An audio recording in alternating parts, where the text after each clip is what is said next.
Sementara itu pemirsa, Dinas Kebudayaan dan Pariwisata Provinsi Aceh menggelar pemilihan Agam Inong Aceh tahun 2022.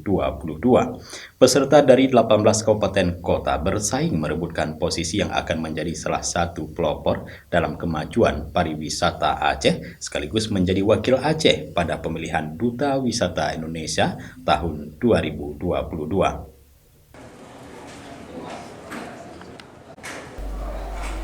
Penyelenggaraan pemilihan Agam Inong Aceh 2022 mengusung tema Amazing Culture Ethnical Harmony.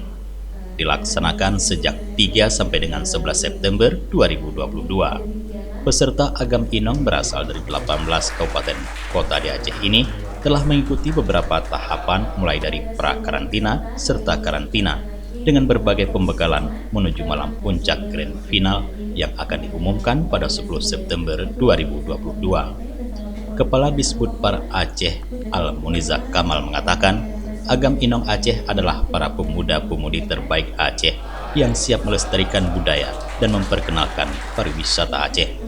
Nantinya ada program keberlanjutan dengan berbagai inovasi melalui fokus pada program desa wisata serta Laskar Digital. Sehingga pemuda-pemudi terbaik Aceh ini siap menginspirasi kaum muda Aceh untuk terus sadar akan wisata, budaya, dan tradisi, serta ikut serta dalam pengembangan ekonomi kreatif Aceh. Baik, untuk seluruh teman-teman, kita ketahui bahwa hari ini kita memulai pemilihan Agam Inong Aceh ke-13 dari 12 tahun yang lalu dimulai. Dan alhamdulillah tahun 2021 kita berhasil merebut juara nasional, Duta Wisata, Pariwisata Nasional. Dan tahun ini yang berbeda adalah kita mempertahankan kembali, mudah-mudahan niatnya mempertahankan agar Duta Wisata Nasional bisa kita pertahankan, dan tentu kiat-kiatnya kita berharap kepada Duta Wisata 2021 yang kemarin menang bisa menyampaikan kepada Duta Wisata 2022 ini yang akan ikut lomba secara nasional.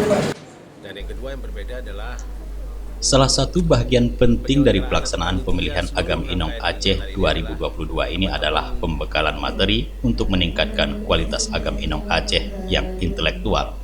Diharapkan Al-Muniza dengan adanya Agam Inong Aceh tahun 2022, terpromosinya budaya, pariwisata, dan ekonomi kreatif Aceh, dan tersedianya media promosi dalam pengembangan program pemerintah maupun UMKM. Dari Banda Aceh, Tim Liputan Aceh TV melaporkan.